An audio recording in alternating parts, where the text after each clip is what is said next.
ಕಾಂಗ್ರೆಸ್ನಲ್ಲಿ ಈ ಸಂಪುಟ ಪುನರ್ರಚನೆಯ ವಿಚಾರದ ಮಾತು ಜೋರಾಗ್ತಾ ಇದೆ. ಸಂಪುಟ ಪುನರ್ರಚನೆ ಆದ್ರೆ ಹೈಕಮಾಂಡ್ನ ಸೂತ್ರ ಏನು?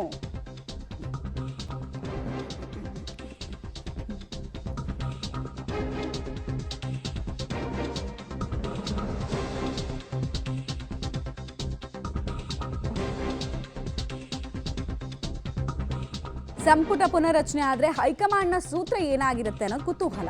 ಹಿರಿಯರಿಗೆ ಪಕ್ಷ ಸಂಘಟನೆ, ಕಿರಿಯರಿಗೆ ಸಂಪುಟ ಮಣೆ ಫಿಕ್ಸ್. ಹಾಗಾದ್ರೆ ಸಂಪುಟ ಪುನರ್ರಚನೆ ಆದ್ರೆ 12 ಸಚಿವರಿಗೆ ಗೇಟ್ ಪಾಸ್ ಅನ್ನ ಕೊಡಲಾಗುತ್ತಾ?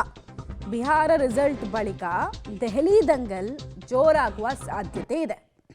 ಸಂಪುಟ ಪುನರ್ರಚನೆ ಆಗಬೇಕು ಅಂತ ಸಿಎಂ ಸಿದ್ದರಾಮಯ್ಯ ಅವರು ಇಂಗಿತ. ಆದರೆ ಡಿ ಕೆ ಶಿವಕುಮಾರ್ ಬಣದವ್ರು ಏನು ಹೇಳ್ತಿದ್ದಾರೆ ಅಂದರೆ, ಈ ಸಲ ಸಂಪುಟ ಪುನರ್ರಚನೆ ಏನಾಗಲ್ಲ, ವಿಸ್ತರಣೆ ಆಗುತ್ತಷ್ಟೇ. ಉಳಿದಿರುವಂತಹ 2 ಸ್ಥಾನ ಇದೆಯಲ್ಲ, ಒಂದು ನಾಗೇಂದ್ರ ರಾಜೀನಾಮೆ, ಇನ್ನೊಂದು KN ರಾಜಣ್ಣ ರಾಜೀನಾಮೆ. ಸೊ ಅದನ್ನು ತುಂಬಿಸ್ಕೊಳ್ತಾರಷ್ಟೇ, ಮಿನಿಮಮ್ ಅದಷ್ಟೇ ಆಗುತ್ತೆ. ಯಾವುದೇ ಕಾರಣಕ್ಕೂ ಸಂಪುಟ ಪುನರ್ರಚನೆ ಆಗಬಾರ್ದು ಅನ್ನೋದು ಇವರದು ಒತ್ತಡ. ಸೊ ದಿಲ್ಲಿಯ ಮನಸ್ಸಲ್ಲಿ ಏನಿದೆ ಅಂದರೆ, ಕಾಂಗ್ರೆಸ್ ನಾಯಕರ ಮನಸ್ಸಲ್ಲಿ ಏನಿದೆ ಅನ್ನೋದು ಗೊತ್ತಾಗುತ್ತೆ ಚುನಾವಣೆಯ ರಿಸಲ್ಟ್ನ ನಂತರ.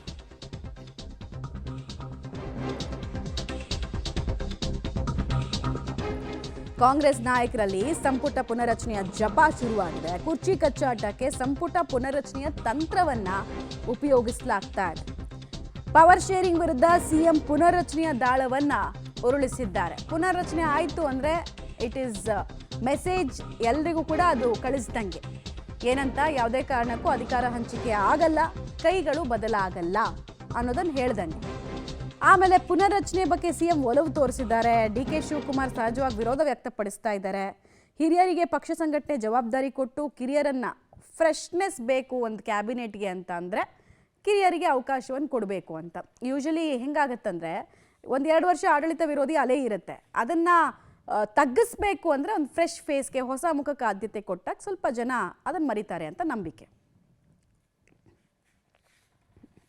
ಅವಕಾಶ ವಿಷಯ ಬಂದ್ರೆ ನಾವು ಹೊಟ್ಟೆ ತುಂಬಿದವರಪ್ಪ. ಅದಕ್ಕೆ ಎಲ್ಲ ಅವಕಾಶ ಸಿಕ್ಕಿದೆ, ನನ್ಗೆ ಎಲ್ಲ ಜವಾಬ್ದಾರಿಗಳು ಸಿಕ್ಕಿದೆ. ಕೊಟ್ಟಿರೋ ಕೆಲಸ ಇನ್ನೊಂದಷ್ಟು ಮಾಡಬೇಕು, ಇನ್ನೂ ಮಾಡಕ್ ಆಗ್ತಾ ಇಲ್ಲ ಅನ್ನೋದು ನನ್ಗೆ ಕೊರತೆ ಕಾಡ್ತಾ ಇರೋದ್ರಿಂದ ನಾವು ಇನ್ನೇನ್ ಕೇಳಲಿಕ್ಕೆ ಸಾಧ್ಯ? ನವೆಂಬರ್ ಅಲ್ಲಿ ಯಾವುದೇ ಕ್ರಾಂತಿ ಇಲ್ಲ, ಎಲ್ಲ ಶಾಂತಿ ಇದೆ. ನವೆಂಬರ್ ತಿಂಗಳಲ್ಲಿ ಸಚಿವ ಸಂಪುಟ ಆಗ್ಬೋದು ಅಂತ ಚರ್ಚೆ ನಡೀತಾ ಇದೆ. ಅಂತಿಮವಾಗಿ ಮುಖ್ಯಮಂತ್ರಿಗಳು ವರಿಷ್ಠರು ತೀರ್ಮಾನ ತಗೊಳ್ತಾರೆ. ಕೆಲವು ಹೊಸಬರನ್ನ ಕೊಡುವಂತ ಅವಕಾಶ ವರಿಷ್ಠರು ತೀರ್ಮಾನ ತಗೊಳ್ತಾರೆ. ಅಂತಿಮವಾಗಿ ಮುಖ್ಯಮಂತ್ರಿಗಳು ವರಿಷ್ಠರು ತೀರ್ಮಾನ ತಗೊಳ್ತಾರೆ.